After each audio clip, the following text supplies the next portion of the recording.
Hello everyone, I am सिमरन त्यागी और आज हम इस वीडियो में पढ़ने वाले हैं आरएनए पॉलीमरेज, जो कि हमारा एक एंजाइम होता है। आरएनए पॉलीमरेज एंजाइम, ठीक है। ये हमारी जूलॉजी थर्ड सेमेस्टर की जो बुक है molecular biology, bio instrumentation and biotechniques, उसका एक टॉपिक है जिसको हम डिटेल में आज पढ़ने वाले हैं। बीएससी थर्ड सेमेस्टर का ये हमारा जूलॉजी का टॉपिक है। तो चलिए देखते हैं। सबसे पहले इसको समझ लेते हैं कि आरएनए पॉलीमरेज जो होता है वो होता क्या है। ये तो मैं आप लोगों को बता चुकी हूँ कि ये एक एंजाइम है, ठीक है। तो एंजाइम जो होता है ये क्या काम करता है, ये देखिए। जो हमारा डीएनए होता है, ठीक है, डीएनए से डीएनए का बनना हमें पता है कि उसको हम क्या बोलते हैं, रेप्लिकेशन। डीएनए से डीएनए का बनना कहलाएगा हमारा रेप्लिकेशन, ठीक है। और डीएनए से आरएनए का बनना, यानी डीएनए से आरएनए की कॉपी जो होती है उसको बनना कहलाता है हमारा ट्रांसक्रिप्शन, ठीक है। इसको बोल सकते हैं हम ट्रांसक्रिप्शन या अनुलेखन। देन आरएनए से प्रोटीन का बनना, आरएनए से जो प्रोटीन का बनना होता है इसको बोलते हैं हम ट्रांसलेशन। हिंदी में हम इसको अनुवादन भी बोल सकते हैं। तो जो हमारा आरएनए पॉलीमरेज एंजाइम होता है वो ट्रांसक्रिप्शन की प्रक्रिया को उत्प्रेरित करता है, ठीक है। ट्रांसक्रिप्शन के प्रोसेस को, यानी डीएनए से आरएनए के बनने को उत्प्रेरित करता है। एंजाइम का काम हम सभी जानते हैं, बेसिकली यही होता है कि क्रिया को उत्प्रेरित करना। अब इसके बारे में इसकी हम स्टडी जो है वो देख लेते हैं। आरएनए पॉलीमरेज या राइबोन्यूक्लिक अम्ल पॉलीमरेज, क्योंकि आरएनए की फुल फॉर्म क्या होती है हम सभी जानते हैं, राइबोन्यूक्लिक एसिड, ओके। तो राइबोन्यूक्लिक अम्ल पॉलीमरेज एक बहुउपिकाई एंजाइम है जो प्रतिलेखन प्रक्रिया को उत्प्रेरित करता है। प्रतिलेखन वो कौन, डीएनए से आरएनए का बनना, भूलना नहीं, डीएनए से आरएनए का बनना, इसको हम क्या बोलते हैं, प्रतिलेखन या फिर ट्रांसक्रिप्शन। आरएनए पॉलीमरेज अपने कार्यों को पूरा करने के लिए प्रोटीन के साथ परस्पर क्रिया करता है। ये प्रोटीन आरएनए पॉलीमरेज एंजाइम की बाध्यकारी विशिष्टता को बढ़ाते हैं और डीएनए की द्विकुंडलीय संरचना को खोलते हैं, ठीक है। ये हम डायग्राम में देखेंगे कि डीएनए की द्विकुंडलीय संरचना को कैसे आरएनए पॉलीमरेज एंजाइम जो है वो खोलते हैं। ट्रांसक्रिप्शन के प्रोसेस में इसका पूरा लॉन्ग जो है वो डिटेल में आप लोगों के लिए वीडियो में डाल दूंगी। देन कोशिका की आवश्यकताओं के आधार पर एंजाइम गतिविधि को नियंत्रित करते हैं तथा प्रतिलेखन गति को बदलते हैं। कुछ आरएनए पॉलीमरेज अणु हर मिनट लंबाई में 4000 से अधिक क्षारक पर पॉलीमर निर्माण को उत्प्रेरित करते हैं। हालांकि उनके पास वेग की एक गतिशील सीमा होती है और प्रतिलेखन के दौरान संलग्नता बनाए रखने के लिए कुछ अनुक्रमों पर रुक भी सकते हैं। ये तो हो गई हमारी आरएनए पॉलीमरेज एंजाइम की डेफिनेशन। अब देखते हैं हम आरएनए पॉलीमरेज के प्रकार, टाइप्स ऑफ आरएनए पॉलीमरेज। तो बेसिकली हम क्या, हमारी दो सेल्स होती हैं, टू टाइप्स की सेल्स होती हैं, प्रोकैरियोटिक एंड यूकैरियोटिक। जो प्रोकैरियोट्स होते हैं यानी bacteria, virus and blue green algae, उनमें एक ही प्रकार का आरएनए पॉलीमरेज एंजाइम जो होता है वो पाया जाता है, ठीक है। यहाँ पर समझ लीजिए आप लोग, जो प्रोकैरियोटिक सेल होती हैं उनमें एक ही प्रकार का आरएनए पॉलीमरेज एंजाइम पाया जाता है जो तीनों प्रकार के आरएनए, ठीक है, यानी एमआरएनए, मैसेंजर आरएनए, आरआरएनए, ठीक है, जो क्या होता है हमारा राइबोसोमल आरएनए, एंड टीआरएनए यानी ट्रांसफर आरएनए, तीनों प्रकार के आरएनए का संश्लेषण एक ही प्रकार का आरएनए पॉलीमरेज एंजाइम जो है करता है प्रोकैरियोटिक सेल्स के अंदर। जबकि जो हमारी यूकैरियोटिक सेल होती हैं उनमें 3 प्रकार के आरएनए पॉलीमरेज एंजाइम पाए जाते हैं।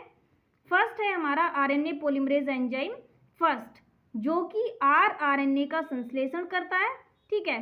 आरएनए पॉलीमरेज सेकंड जो होता है हमारा, ये एमआरएनए का संश्लेषण करता है। और आरएनए पॉलीमरेज एंजाइम थर्ड जो होता है ये हमारा टीआरएनए का संश्लेषण करता है। ये बात आप लोगों को ध्यान रखनी है, ठीक है। फर्स्ट जो होता है वो आरआरएनए का, सेकंड एमआरएनए का और थर्ड टीआरएनए। यानी यूकैरियोटिक सेल्स जो होती हैं उनमें 3 टाइप के आरएनए पॉलीमरेज पाए जाते हैं जो 3 अलग अलग प्रकार के आरएनए का संश्लेषण करते हैं। जबकि प्रोकैरियोटिक सेल्स में एक ही प्रकार का आरएनए पॉलीमरेज एंजाइम तीनों प्रकार के आरएनए का संश्लेषण करता है। ओके, तो ये जो हमने भी देखा कि जो हमारे प्रोकैरियोट्स होते हैं उनमें एक ही प्रकार का आरएनए पॉलीमरेज होता है जो आरएनए के सभी उप प्रकारों को संश्लेषित करता है। उप प्रकार कौन से? यानी जो उसके तीनों प्रकार है, आरआरएनए, एमआरएनए और टीआरएनए, ठीक है। जबकि यूकैरियोट्स यानी बहुकोशिकीय जीवों में 3 अलग अलग प्रकार के आरएनए पॉलीमरेज होते हैं जो विभिन्न आरएनए अणुओं के संश्लेषण में विभिन्न कार्य करते हैं। ओके, अब फर्स्ट देखते हैं प्रोकैरियोटिक आरएनए पॉलीमरेज। प्रोकैरियोट्स में एक ही प्रकार का आरएनए पॉलीमरेज होता है जो आरएनए के सभी वर्गों अर्थात एमआरएनए, टीआरएनए और आरआरएनए, ठीक है, इसके अलावा एक और एसआरएनए जो होता है उसको संश्लेषित करता है। एक एकल आरएनए पॉलीमरेज, ठीक है, एंजाइम इकोलाई तथा प्रोकैरियोट्स में सभी प्रकार के आरएनएज यानी एमआरएनए, टीआरएनए और आरआरएनए का संश्लेषण करता है। आरएनए पॉलीमरेज ज्ञात सबसे बड़े एंजाइमों में से एक है, ठीक है। सबसे बड़े एंजाइमों में से एक क्यों है? क्योंकि इसका आणविक भार जो है वो अधिक है, यानी मोलिक्यूलर वेट इसका अधिक है। कितना है यहाँ पर देख लीजिए आप, इसका मोलिक्यूलर वेट जो होता है हमारा वो यहाँ पर होता है इसका 4,90,000। ओके, और इसमें 6 उप इकाइयाँ, ठीक है, यानी 6 सब यूनिट्स जो होती हैं पॉलीपेप्टाइड श्रृंखलाएं वो पाई जाती हैं, अर्थात 2 समान अल्फा उप इकाइयाँ तथा प्रत्येक बीटा, बीटा डैश, ठीक है, ओमेगा और सिग्मा उप इकाइयाँ जो होती हैं उनकी श्रृंखला पाई जाती है, ठीक है। यहाँ पर देखिए आप इसका जो डायग्राम दिया गया है, यहाँ पर एक हमारे पास ओमेगा है, ठीक है, अल्फा, 2 अल्फा और बीटा एंड बीटा डैश, ठीक है, बीटा एंड बीटा डैश। उसके बाद क्या होता है, इनसे एक सिग्मा जो होता है वो अटैच हो जाता है, तब यहाँ पर हमारा एक होलो एंजाइम होता है जो बन जाता है जिसमें हमारी 6 सब यूनिट्स जो होती हैं वो पाई जाती हैं, ठीक है। तो ये हमारा जो डायग्राम है वो है a model of structure of prokaryotic RNA polymerase showing association of 6 सब यूनिट्स और पॉलीपेप्टाइड्स। क्या इसका जो एसोसिएशन है हमारा 6 सब यूनिट्स का, ठीक है, वो क्या शो कर रहा है? एक प्रोकैरियोटिक आरएनए पॉलीमरेज। इसका डायग्राम आप स्क्रीनशॉट लेकर बना सकते हैं। देन यहाँ पर डिटेल में दिया गया है कि यूकैरियोटिक आरएनए पॉलीमरेज जो होते हैं तो उनमें कौन सा हमारा क्या क्या कार्य करता है। यूकैरियोट्स में हम जान चुके हैं कि 3 अलग अलग प्रकार के आरएनए पॉलीमरेज निम्न आरएनए अणुओं का संश्लेषण करते हैं, ठीक है। अब इनको ये देखते हैं कहाँ पर पाए जाते हैं। फर्स्ट है हमारा आरएनए पॉलीमरेज फर्स्ट। यह एंजाइम कोशिका केंद्रिका में उपस्थित होता है तथा राइबोसोमल आरएनए यानी आरआरएनए का संश्लेषण करता है। सेकंड है हमारा आरएनए पॉलीमरेज सेकंड। यह केंद्रक में उपस्थित होता है तथा संदेशवाहक आरएनए का संश्लेषण करता है। थर्ड है हमारा आरएनए पॉलीमरेज थर्ड। यह एंजाइम भी कोशिका के केंद्रक में उपस्थित होता है तथा स्थानांतरण आरएनए का संश्लेषण करता है। यानी जो फर्स्ट होता है वो हमारा केंद्रिका यानी न्यूक्लियोलस में होता है, जबकि सेकंड और थर्ड ये हमारे केंद्रक यानी न्यूक्लियस में पाए जाते हैं, ठीक है।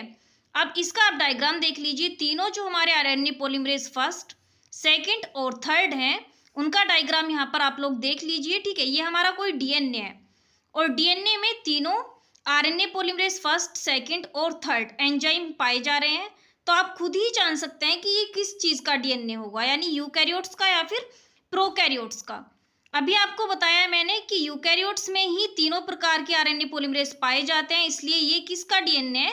किसी भी यूकैरियोटिक का। ओके, अब यहाँ पर देख लीजिए आप, क्योंकि आरएनए पॉलीमरेज फर्स्ट जो होता है वो आरआरएनए का संश्लेषण करता है, इसलिए यहाँ पर इसकी स्ट्रक्चर इस टाइप की दिखाई गई है।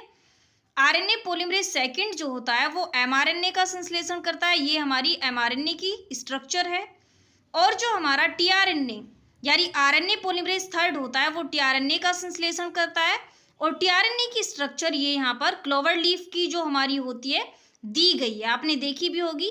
टीआरएनए की क्लोवर लीफ स्ट्रक्चर यहाँ पर ये दी गई है। अब देख लेते हैं लास्ट हम आरएनए पॉलीमरेज के कार्य। ओके, सो आरएनए एक संदेशवाहक अणु के रूप में कार्य करता है तथा कोशिका साइटोप्लाज्म में प्रोटीन को संश्लेषित करने के लिए कोशिका केंद्रक से, यानी कोशिका के केंद्रक से, क्योंकि हम सभी जानते हैं कोशिका के अंदर एक केंद्रक पाया जाता है ऑलमोस्ट बीच में, ठीक है, और उसी में क्या पाया जाता है, डीएनए। तो कोशिका के केंद्रक से सूचना डीएनए में जो कोडित होती है उसको स्थानांतरित करता है, और आरएनए पॉलीमरेज का उपयोग अणुओं को संश्लेषित करने के लिए किया जाता है, ठीक है। अगर आपको आरएनए पॉलीमरेज समझ में आ जाएगा पूरा, तभी आपको ट्रांसक्रिप्शन का जो प्रोसेस है जो हम नेक्स्ट वीडियो में करने वाले हैं वो पूरा समझ में आएगा। इसलिए आप लोग क्या है, आरएनए पॉलीमरेज जो है इसको पहले समझ लीजिए, उसके बाद तभी आप ट्रांसक्रिप्शन को स्टार्ट कीजिएगा।